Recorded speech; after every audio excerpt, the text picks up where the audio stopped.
Hello, I'm Jenny Langton, And I'm Sue Allsworth.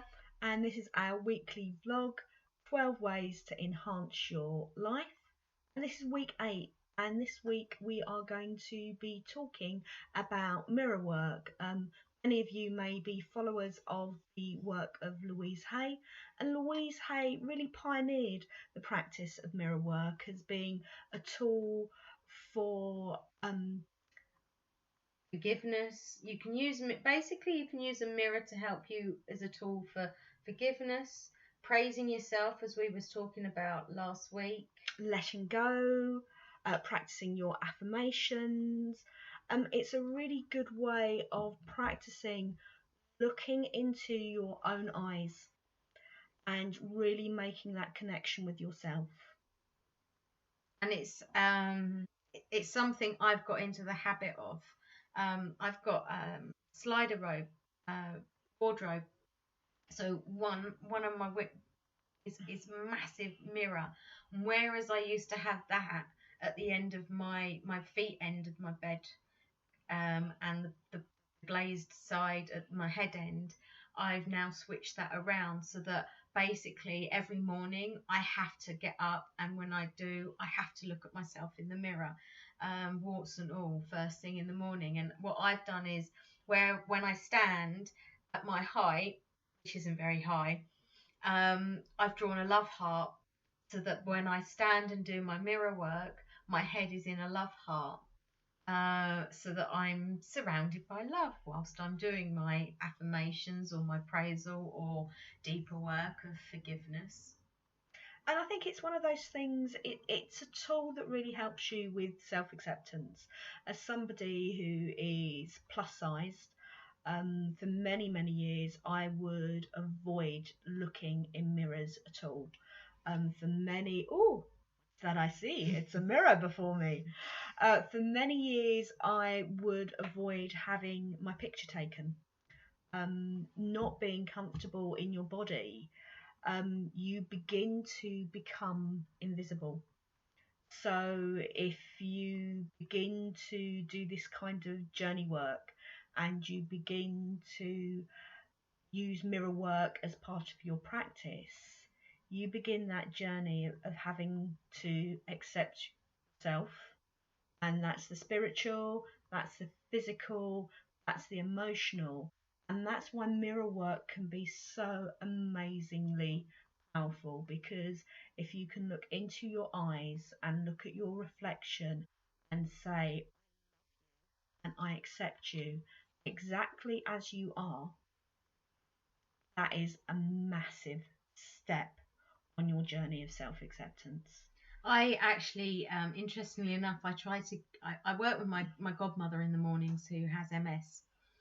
And on the days that we have a shower and I have to do her hair and that, we're obviously in front of a mirror.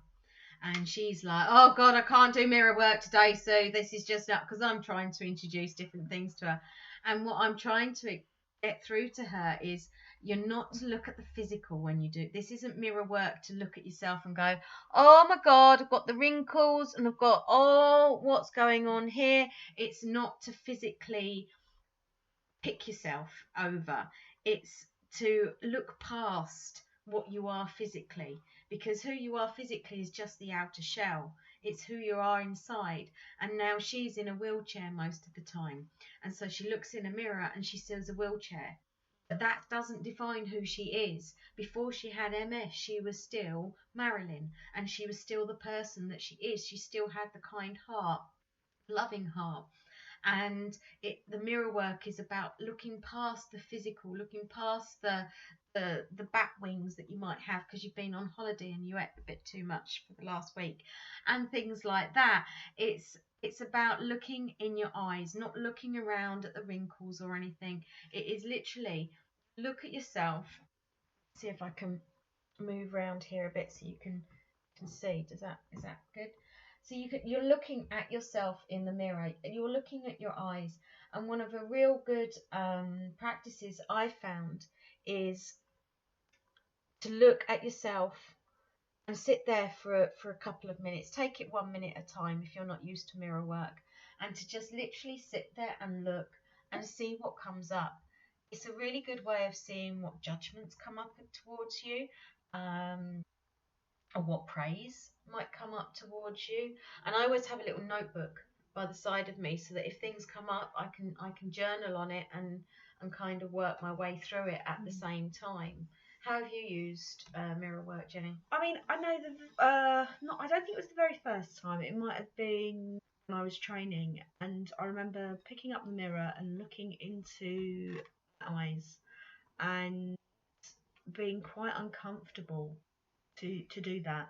And it's not uncommon for people to find it very difficult to hold their own gaze. So as Sue said, it might be something that you have to build up to.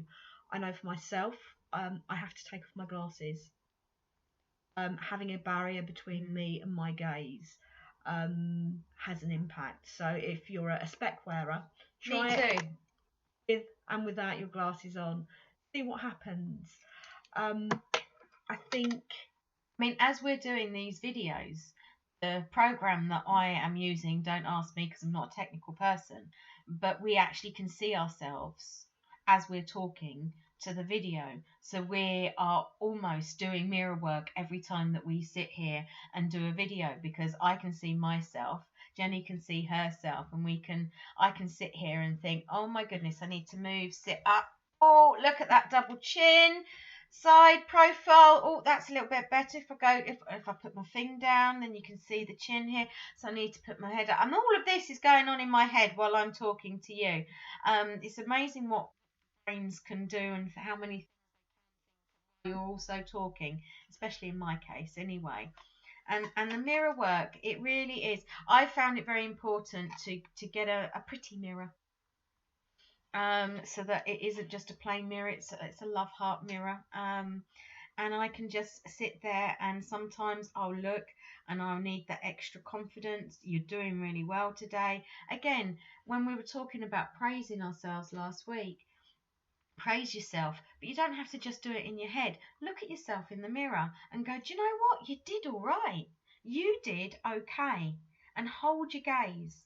Really hold that gaze to see if it can connect with an emotion, what emotions come out with it as well. As I say, I'm a journal queen, so I'll always have a notebook by me and journal anything that comes out at the same time. And I think what Sue's saying about, the practicing the things that you're struggling with, I think it's one thing to try and think in your head, yeah, I'm really good at this, I did really well. I think there is something amazingly powerful to look at your reflection and say it loud. We talk a lot. You did okay, Sue. I'm saying that to myself, not to you, because I can see myself. If that makes sense. Sorry. Standing in your power and claiming your words. So, a lot of you work with affirmations. So if there is something that you are wanting to your life, one of the things that I'm trying to work on at the moment is, I think I've spoken before about my epilepsy, and I've been telling myself that my epilepsy and my medication for my epilepsy has really negatively impacted on my memory.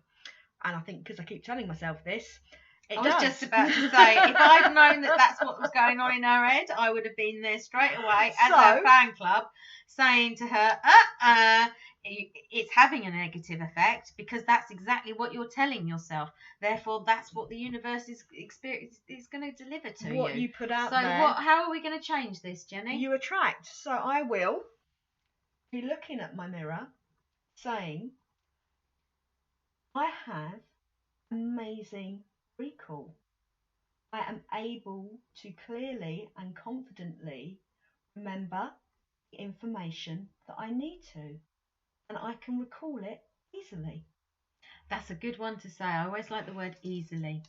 I recall my memory easily. There's some really powerful ones there, and that's so much better. And that, in time, when she believes that as to be her real truth, it will become her truth.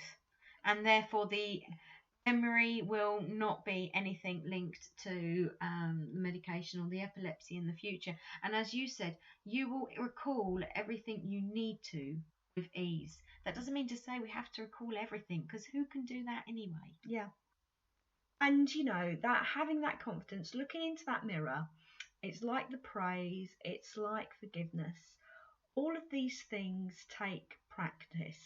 You might not necessarily believe it at first, but if you can be willing to believe that these things will help you on your journey, that is a brilliant place to be starting. And a good place to start is just a simple, give yourself a little wink. I'm doing all right. For me, that's all I do. Every time I pass a mirror, you're doing all right, kid. Even if I'm not, doing okay. And on that note, you're doing okay as well. You're doing awesome. So go and have a look at yourself in that mirror and tell yourself you're doing all right, because at the end of the day, we are all doing the best that we can. So, as always, you can find me at All Heart Led. And you can find me at AuthenticSmile.com or Sue Allsworth on Facebook. If you've got any tips on mirror work that you'd like to share, please feel free to comment on this video. We'd really love to hear your feedback. And until next week, stay true and be nice to yourself. And you look at yourself and tell yourself how great you are. Awesome. Bye-bye. See you later.